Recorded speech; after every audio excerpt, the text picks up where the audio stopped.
You cannot talk your way out of the freeze response. I will have clients that have come to me that just say, talk therapy just isn't working. I still feel so unmotivated. I still feel so stagnant, so stuck in my life, and nothing's changing. It all starts with the body. You have to start with your body in order to mobilize and move forward from a freeze response. The first thing that is so important to do is first recognize what triggers you to move into the freeze response and what does the freeze response feel like in your body.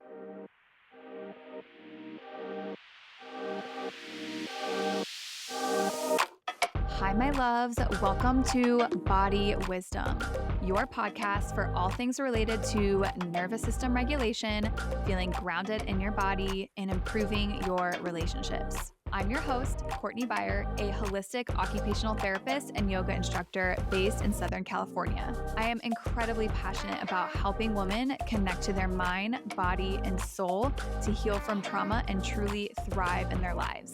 If that sounds like you, you are in the right place. So grab your headphones and let's dive into today's episode. Hi, loves, and welcome back to another episode of the Body Wisdom Podcast.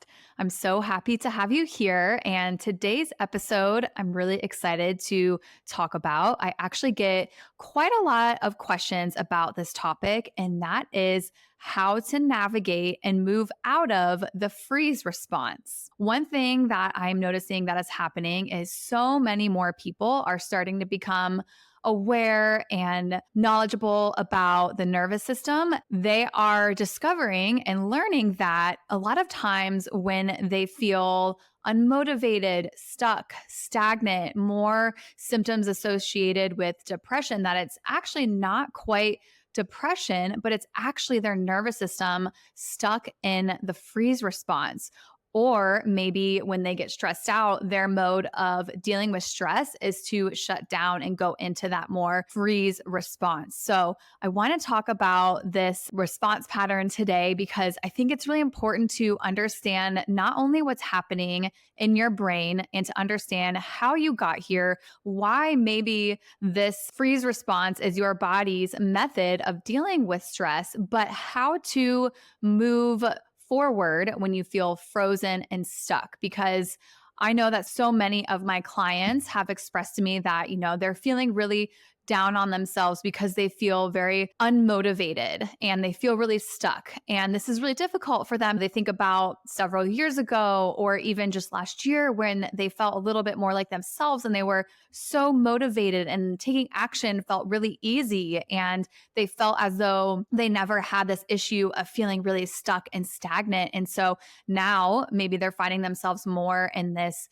stressed, stuck, and frozen state. And it's very confusing. It's hard to know how to move forward because, as I'll explain later in the podcast, but a lot of traditional advice for how to deal with stress is counterproductive when you are actually in the freeze response. So I really believe that this podcast will be so encouraging for you if you feel like you are unmotivated, that you feel heavy, you feel like the weight of the world on you, and you're having a difficult time moving forward and feeling like yourself. I feel like this podcast will be so nourishing for you. And if you don't know this already, I actually spent many years working as a traditional occupational therapist in rehabilitation settings, neurorehabilitation settings, in the ICU, in trauma hospitals. And I have worked with a lot of people that have experienced really big traumas,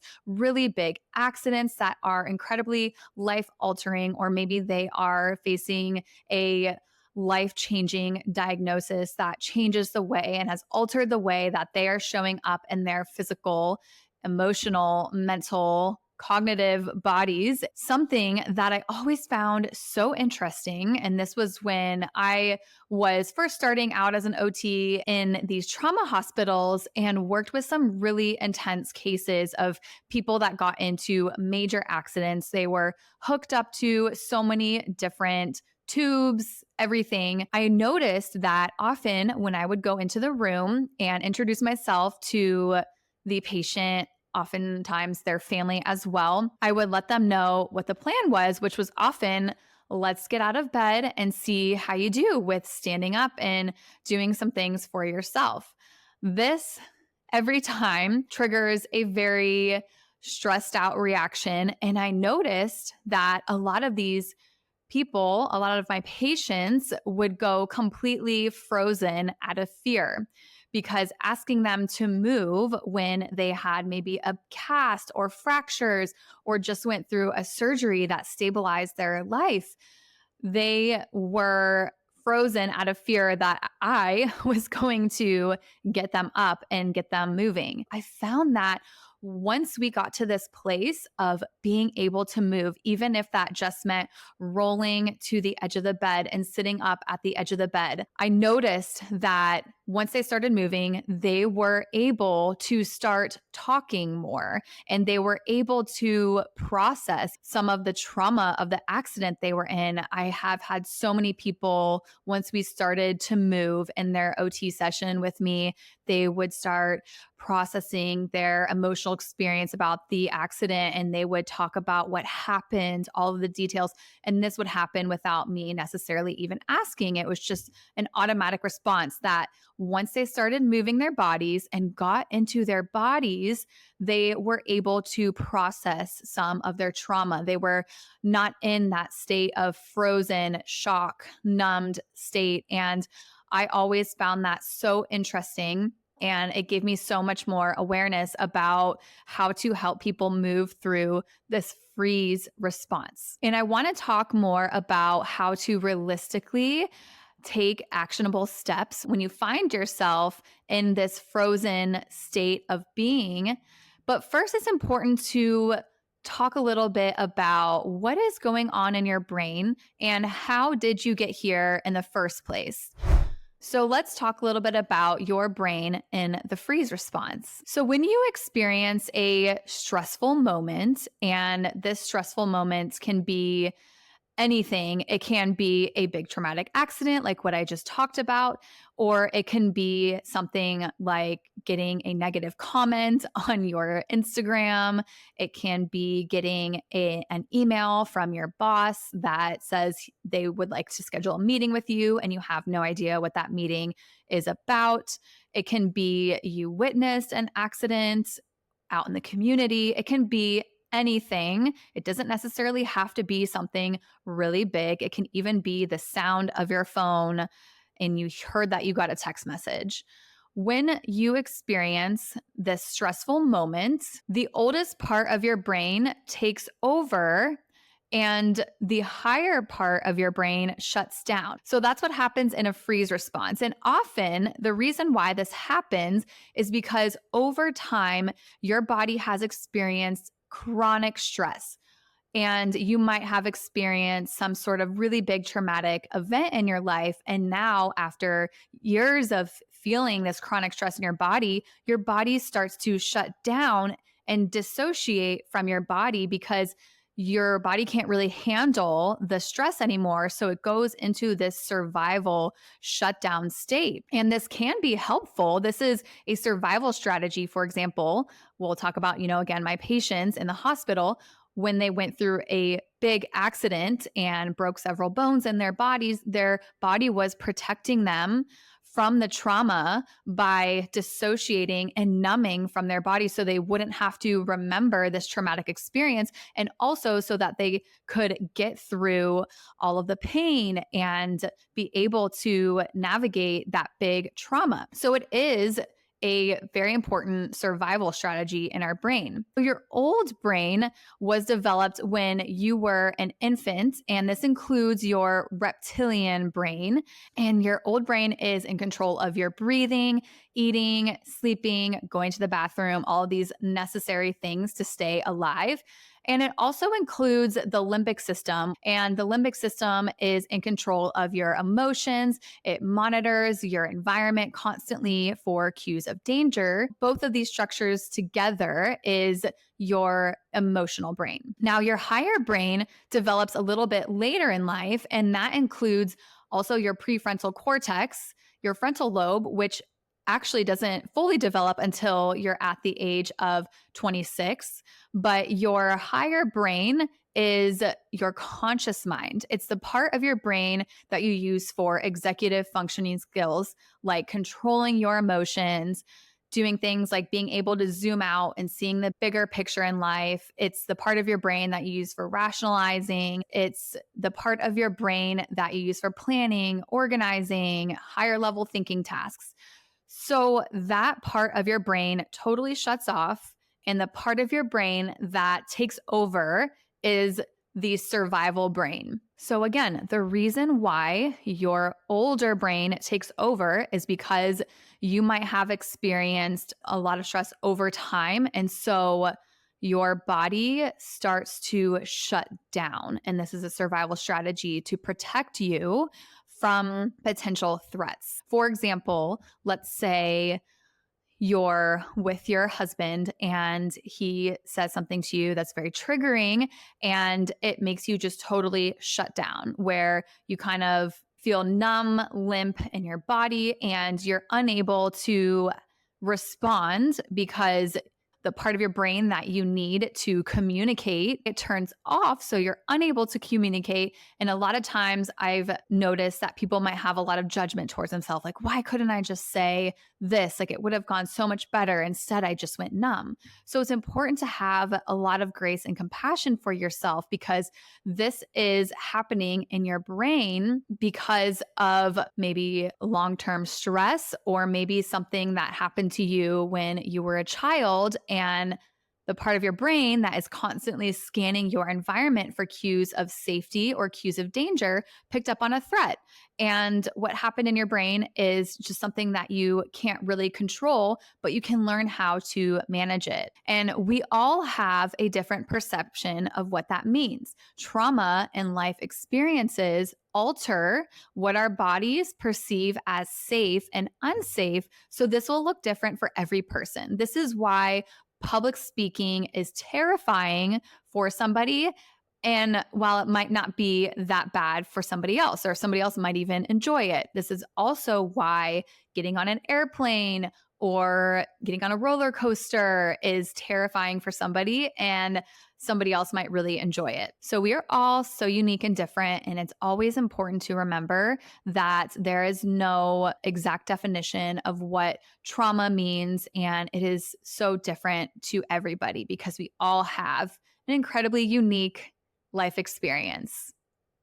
Some symptoms of being in the freeze response is going to be feeling heavy in your body, especially if you used to wake up in the morning bright-eyed and bushy-tailed, but now you're waking up in the morning and you're having a really difficult time getting your day going, and you're having a difficult time doing things that were once easy for you, and you just feel an overall heaviness in your life. You might also feel essentially frozen from the sensations in your body. You might not feel your legs on the ground. You might feel disconnected from your body, and you might have a tightness in your chest. You might also feel dissociated from yourself, where you kind of feel like you're over on one side of the room and your body is on the complete opposite side of the room. Something else that can happen is you might have a difficult time remembering things. Your memory might be a little bit foggy because of that dissociation. So it's going to look different on everybody. It's really important to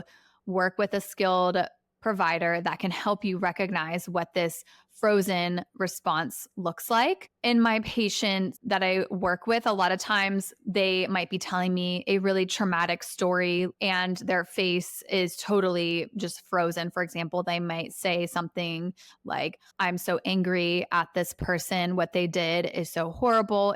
They should be in jail. Instead of expressing that with a lot of emotion, they're just very flat in the way that they are speaking. And this is because they are so frozen that it's difficult to show that emotion. So now let's talk about some actionable steps that you can take if you're noticing that you often resort to the freeze response when you experience stress in your body. If you have been loving this episode so far and you're really desiring to take this work a step deeper, I invite you to my program, the Body Focused Healing Program for Anxious Attachment. I love this group so much because it is actually a hybrid group program and one-on-one with me. So you have access to my course, Choosing Her, which will help you move through nervous system regulation and healing your anxious attachment style.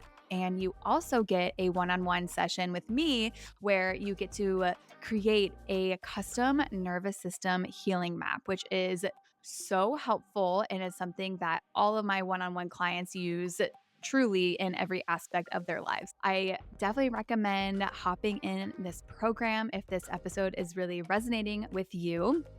Head over to my Instagram and send me a DM if you are interested. All right, let's get back to the episode.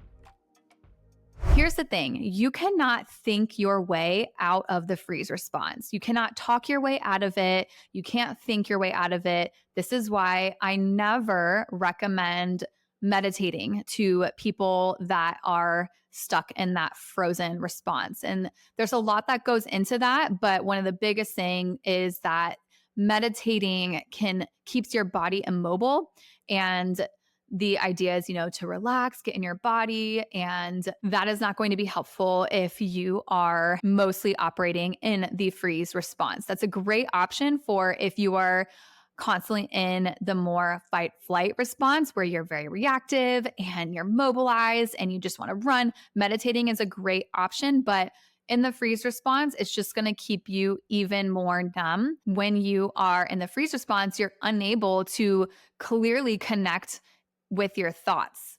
And it's very difficult to connect with your thoughts. You cannot talk your way out of the freeze response. I will have clients that have come to me that just say, talk therapy just isn't working. I still feel so unmotivated. I still feel so stagnant, so stuck in my life, and nothing's changing. It all starts with the body. You have to start with your body in order to mobilize and move forward from a freeze response. The first thing that is so important to do is first recognize what triggers you to move into the freeze response and what does the freeze response feel like in your body.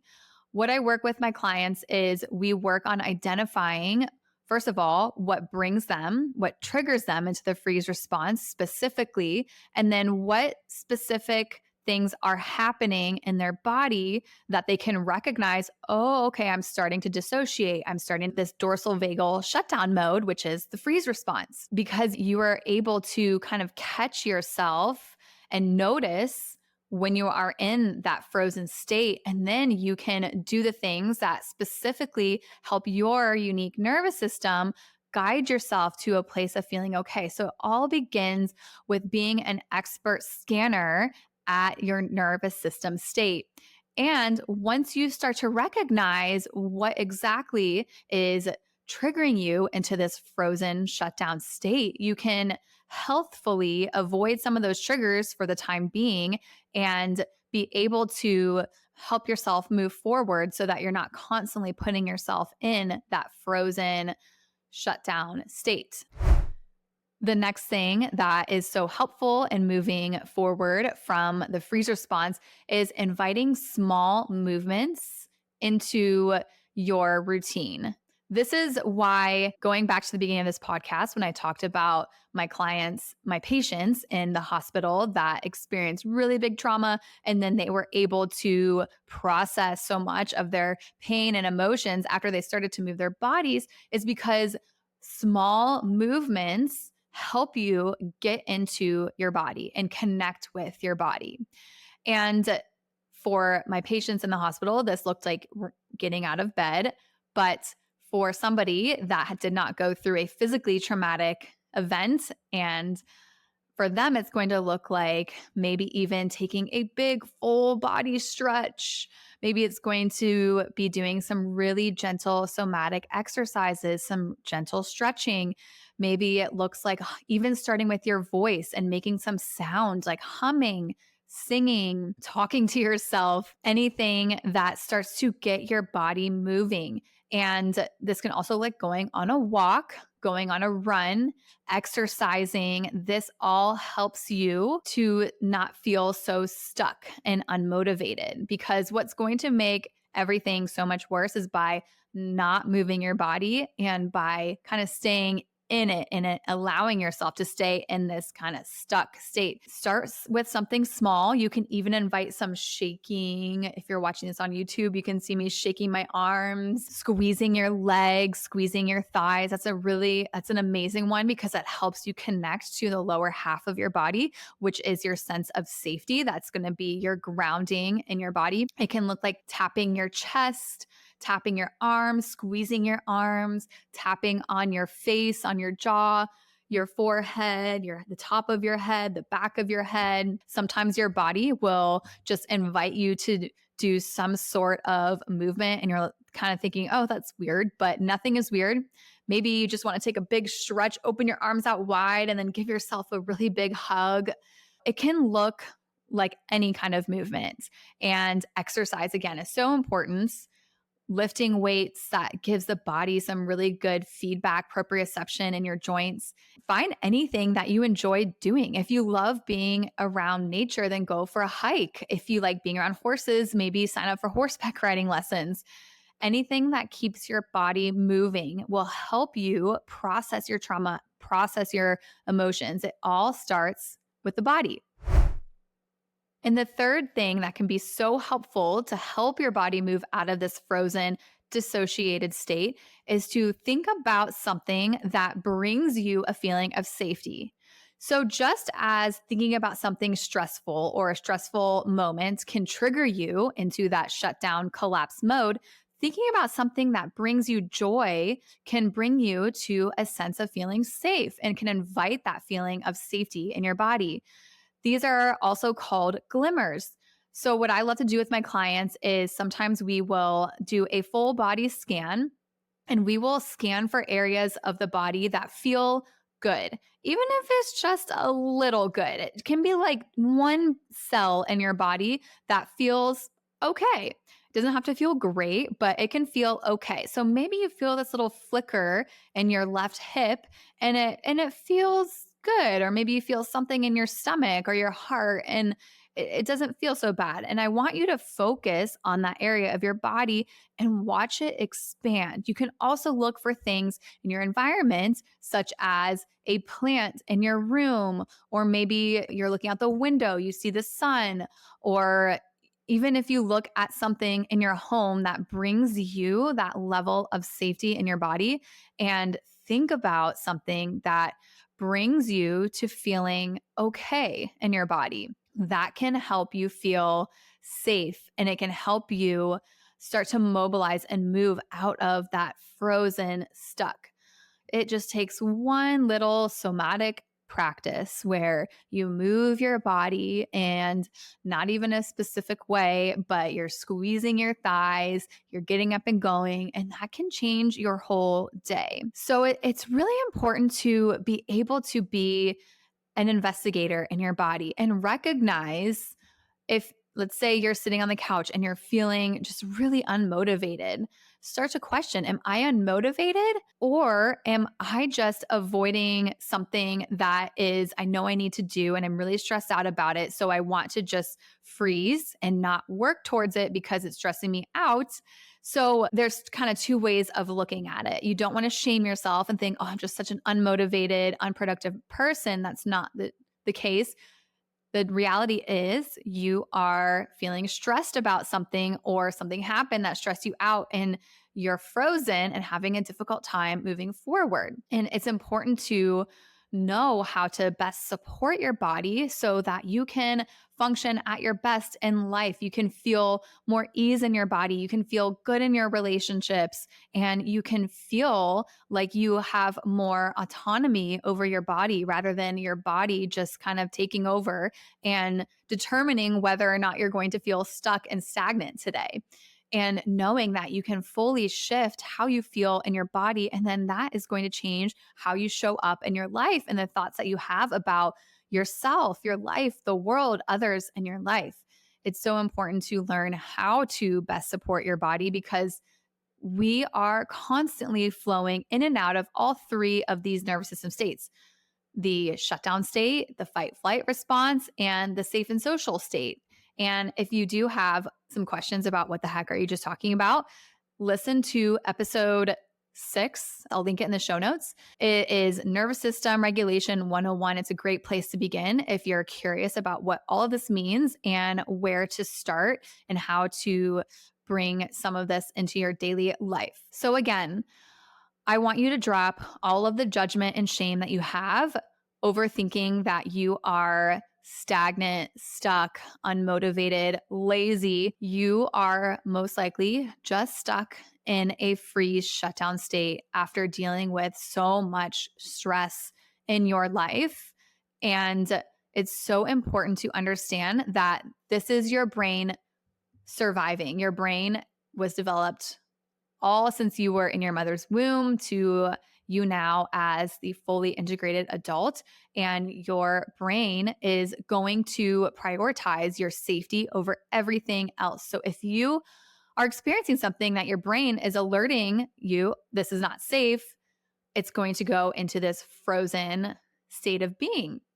And it's important to have so much compassion for yourself that this is something that you can change, that it's something that you can learn how to better support your nervous system in your daily life, and that there are actionable steps that you can take, like being a witness to the sensations in your body and understanding when you are in this frozen state. You can invite small movements in your daily routine to help bring your body out of this stuck state. And you can also think about things that bring you a sense of peace and safety within your body so that you can move forward and not feel like you are controlled by this stagnant feeling that is the freeze response. So I hope that you found this episode helpful. I want to let you know that you are not alone. This is something that so many people, I find, especially after 2020, the pandemic, are faced with because of how much stress we are constantly exposed to in the world. You are not alone. If you have any questions about the freeze response state, I would love to hear from you. Send me a DM on Instagram and we can chat about how my therapeutic mentorship program can be really helpful for you to get out of this feeling of feeling stuck in your life. Okay, my loves, thank you so much for listening to today's episode. I really love hearing from you all about how the show resonated with you and would love it if you sent me a DM on Instagram to @herbodywisdom to keep the convo going. If you are loving the show, it would mean so much to me if you left a quick rating and review on Apple or Spotify. Thank you so much for listening. Catch you next time.